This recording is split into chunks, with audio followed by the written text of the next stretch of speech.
Hey, look at that manly man. I think we need a little mail to protect my throat, but I left it downstairs and I'm too lazy to go pick it up. Also, oh Metatron, what are you doing mismatching a Star Eagle? That's a southern German helmet with a northern Italian cuirass. Okay, that's what I've got. I'll put on the other helmet in a little bit. Let me have some fun. Let me have some fun. Let me have some fun. Now, recently I've been a little critical of some of the latest uploads from History Hit, but I've gotta say, they got a thumbnail that really drew me in. AKA this one here. It says, could you survive a day in medieval armor? Goodness gracious. Excellent question, my friend. Now, of course, the answer is yes. Of course it is. Although then again, 24 hours? Did he sleep in it? Goodness gracious. This guy's dedicated. No, but in all seriousness, I really like it. It looks like a really fun episode to watch. So, yeah, let's watch it. You know what I just realized? How am I gonna wear headphones? Alright, it's a late 14th century bassinet, so his set is definitely more old than mine, which is late 15th, but still pretty cool. Looks good. The helmet looks really nice. It's based on the Wallace collection, specifically the A69. Here it is. Probably a replica of this, which, by the way, since he's gonna talk a lot about weight, but as you can see, this helmet is just 2 kilograms. Regardless, one little interesting curiosity about this helmet, do you notice that it has a side pivoting visor? Well, believe it or not, if you see that it has a little rivet here, this is because the original version of this helmet had a flap visor. So a visor that would only be connected here and then it would just be hinged up. But then this hinge was removed and closed and they changed into a more quote-unquote modern side pivoting version. Did you know it's technically still illegal in England to wear a full suit of plate armour in Parliament? Of course you did, your History Hit subscribers. But you still get your head cut off for it? Let's find out. Very cool. Hello officers, hi, how are you? Hey officers. Today, I'm going to see just how difficult it is to go about an ordinary day in London wearing what my ancestors might have worn back in the 15th century. Please don't tell me. Urban fitness. Very early 15th century, I would say late 14th. Oh wow, I need to do that. I need to make a video Unlike like my that. ancestors from the 1400s, my challenge was less fighting in the quagmires of mud at Agincourt and more trying to ride an electric-powered line bike on London's busiest streets. Hey, that's impressive. That's Wearing impressive. 30 kilograms of metal, I'll be attempting to complete a series of challenges my 30 kilograms, that's pretty heavy, I've gotta say. cruel co-workers have set up for me to fail. Oh, God, oh, bloody hell. A day in medieval armor, let's go.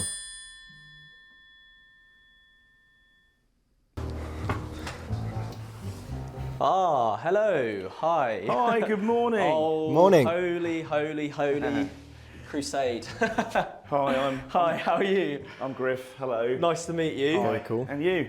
Wow, okay, well, I think I've got a pretty good idea of what's probably going on today. Well, you're not wearing the appropriate underclothes at the moment, I'm so not, I'm not. there's some very specialised bits of kit that I am. I wear it every video. It's my arming doublet based on the paintings by Piero della Francesca, 15th century painter from Tuscany. Tailor-made by medievaldesign.com in case you want to get one.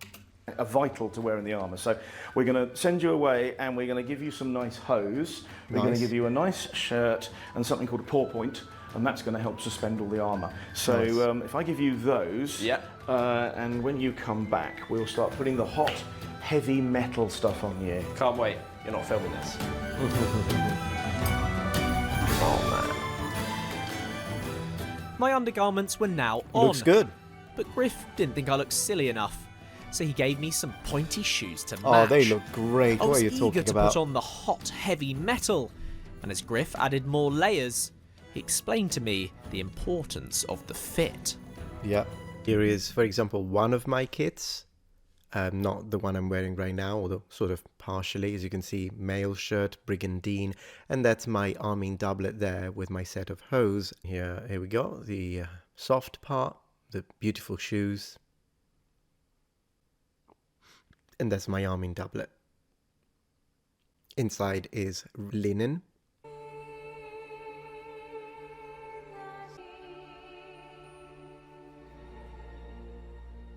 We know people were of a larger build. There's tales of knights who were quite corpulent. Oh, okay. And there are, okay, you can let that down. Yeah. That's great. And there are, you know, we've got skeletons of knights. Some of them are quite well built and brutal. Some of them are more slender. And we have descriptions of people who are obviously quite athletic and lovely, and some knights who are just like, oh dear, you know, I haven't put this on for years. I've grown a bit. Yeah. I mean, the classic one, of course, is Henry VIII. We can see how he gets bigger and bigger and bigger. Yeah. You could, you know, just get all his armour and pour plaster in, and then, hey presto, we can see how he changes his body. I mean, if you look at his later armours, you look and go, oh, he was getting really big everywhere, wasn't he? Well, he was actually packing a bit, wasn't he, as well? Wasn't there like that big, in the Tower of London, where he has a big sort of it's called the codpiece. The codpiece, You've got a cloth one on. Oh, okay. And it's a little flap to you know, allow ease of access for everything. But there is a little bit of propaganda going on there as well. I was going to say, So, I noticed I don't mean, have one.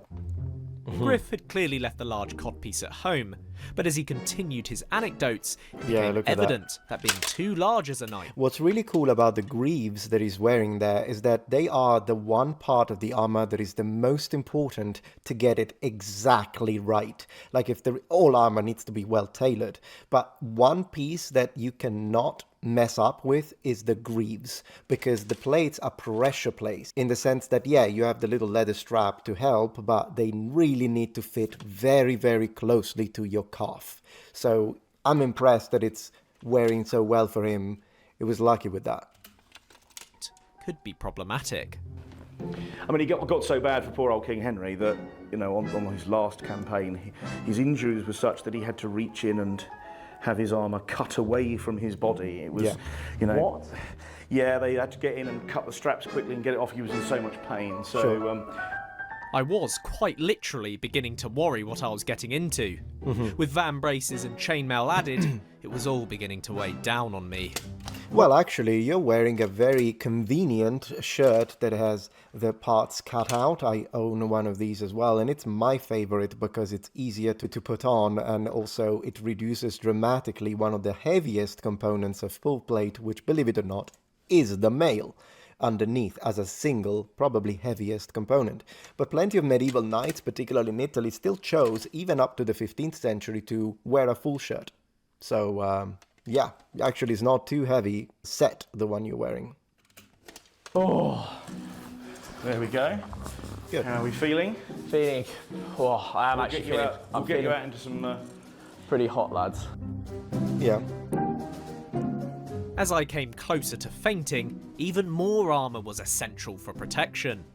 The breastplate, gauntlets, and to crown it all off, an enormous helmet with an extremely pointy nose. Yeah. That's to deflect, of course, arrows and spear points. In general, any point of an edged weapon to glance off your face. Mostly for arrows, though, and projectiles. Yeah, so we're going to keep you, have with lots of water to keep you hydrated, and I'll try and get a fan, or I'll just stand there with a bit of paper and flap you around.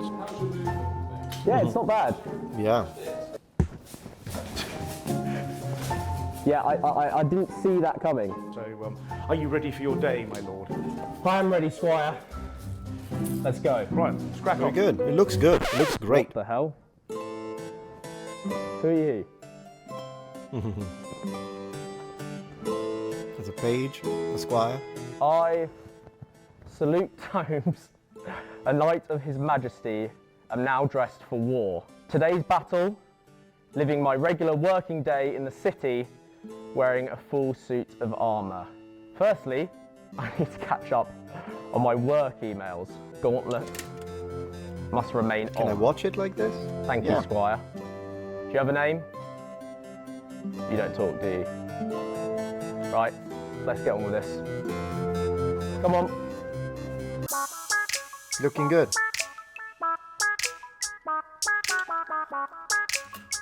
You'll notice that he doesn't have a backplate. My set does. So, of course, the further down you go into the 15th century, the more it would become important, if not pivotal, to have full protection all around. Because right now, the only protection he has is mail. And also, it's not really connected well in his back, for what I could see. Because, I mean, that would be a massive liability in combat. Like, that is non-existent. I think what the problem is here is that it wasn't fitting him well. So imagine, take this into consideration, the armor doesn't fit him great. When it comes to the torso, the breastplate appears to be a little too small. My previous Gothic plate was a little small for me and I had to sell it because of it. I mean, with plate armor, it really is crucial that it fits. But of course, this would have closed completely here.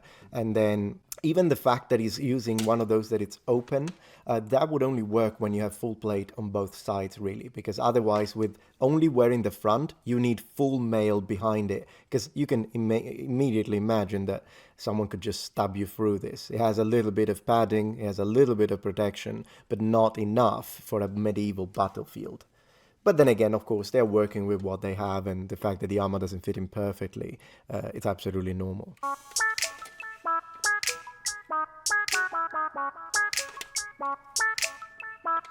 Love the music. Wow. Desk work done and ready to show off my armour to the maidens. Don't worry, Luke, plenty of time for romance later. It was time to head to the first secret location my crew had told me to go to. With this gentleman, hard case. The only problem was how to get there. How are you? Look at you guys. Are you good? A few rejections later, we finally found a willing wagon to take us across town. Yeah, I've done that many times, having to fit in a car. Knightsbridge then, or? Oh, yeah? Yeah, already taking the helmet off must feel wonderful to him. And a lot of medieval knights would keep the visor up. You don't even need to wear the helmet necessarily if you're in camp, but sometimes knights would wear it. Or they would switch to something that is more comfortable to wear in camp. But when they were ready to charge, then they would wear, imagine something similar to mine, an armet. And then, you know, you do this, you charge, boom, impact, but now you're engaging in hand-to-hand, imagine. Then we see in iconography, the Plentid Knight did this. They fought with the visor up. Because the breathing and the vision, the difference is night and day. So yeah, if I'm about to impact during a charge, I want my visor down. But during hand-to-hand, plenty of knights would do this. Now, of course, if you think there are archers or you can see enemies, they're starting to throw projectiles, then no, bring it down. So that's something that can be done and decided dynamically during combat. But even during a duel, you could do this, for example. And I know that people are going to think, well, what if someone stabs you in the face? Of course, that's something they would know. And it's a risk that some knights win. It's a risk-reward type of situation. And if you feel like this, you can fight better, then some knights would. And talking about helmets that give you an easier ability to breathe, how about we switch into one of those, just like a medieval knight would have, perhaps, if they were in camp, or they were just doing a little bit of light cavalry action. Anno Domini nostri Jesu Christi. Oh, but Metatron, you made it too easy now. Yeah, okay, I'll wear my full-on frog mouth helmet in a little bit. Just let me breathe for a second.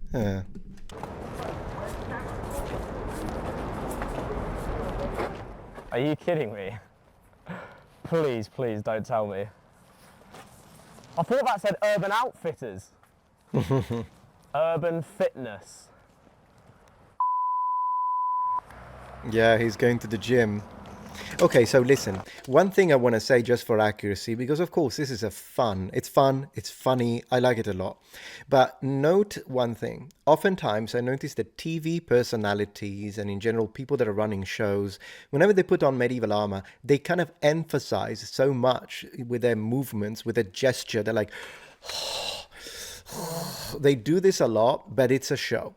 It's a show. Like they're exaggerating it a bit. Yes, it has its weight. I'm wearing it right now, but you can tell that I'm absolutely at ease, right? And I've been wearing this for a while. And another thing is that, so that's one thing. There is a little bit of show in here.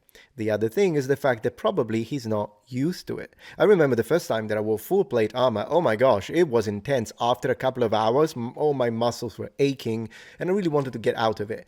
But now that I've been doing it for many years because of historical reenactment, no, it's not a big deal anymore. So you also get used to the weight of armor, and if the armor is well made for you, at the end of the day, it almost becomes a second skin. So yes, you will feel that you have quite a lot of extra weight on you, but for a professional medieval knight that was training since they were 7, yeah, I mean, a lot of what you will see as he's training, as he's moving around and be like, oh my gosh, he's so tired. Do not consider that as a good representation of what a medieval knight would have looked in his armor. Walking is a great exercise for a knight. Tell me about it. But with tourney season coming up, I really need to bulk up. Today, I'm hoping my suit of armor might help me chop the head off my recent PBs. Lock up your maidens. I'm about to get a pump on, medieval style.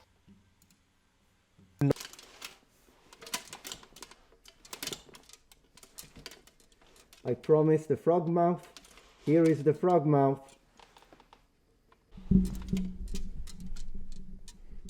Anno Domini.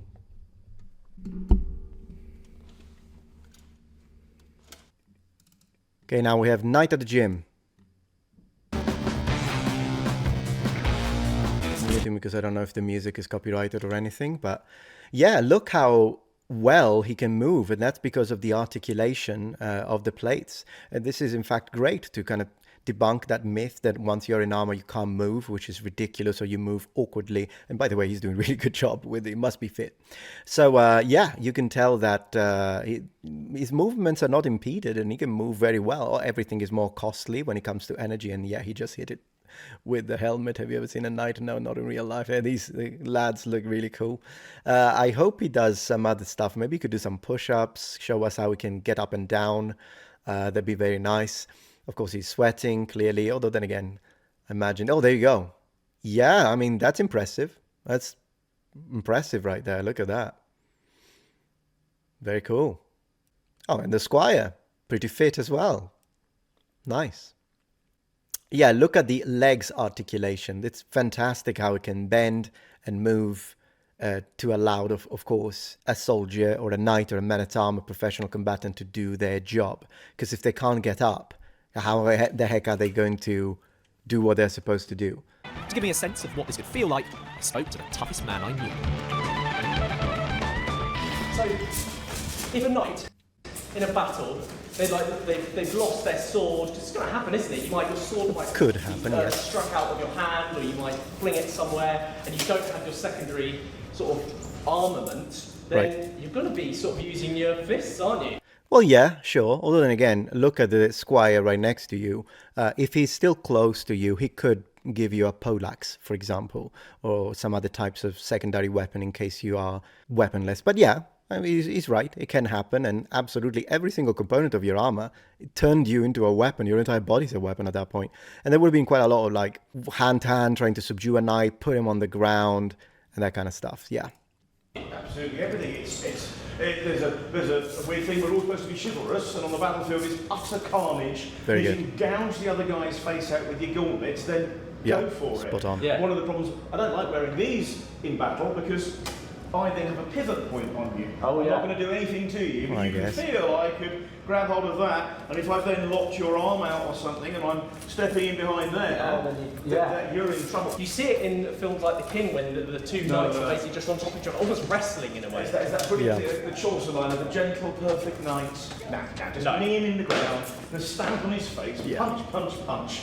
Elbows, knees, kicking. So they're going to be punching. Yeah. You can puncture these things. I guess that's what they're made for, aren't they? Yeah, well, these little bits here are called gadlings. They're very often very highly decorated. There's lions, there's spikes, there's all sorts of weird, wonderful shapes. But ultimately, it's there to protect you, but also it's a weapon. Right. I'm going to hit the pads.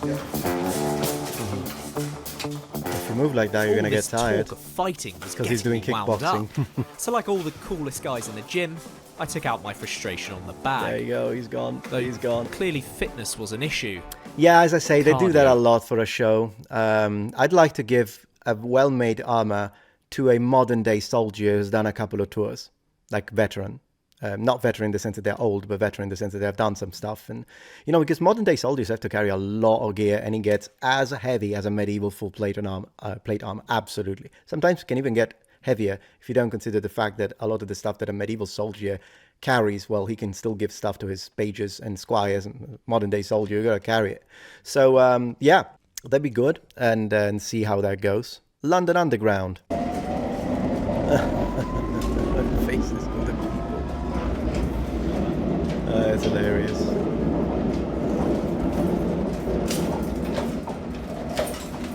Yeah, as I say, it's a lot of this exaggeration.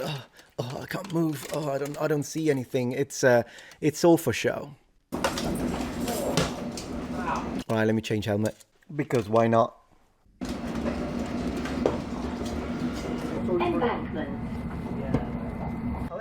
It's actually knights.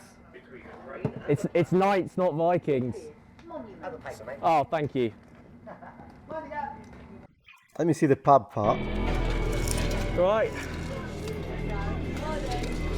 Oh my You god, good? he's gonna break everything. Oh.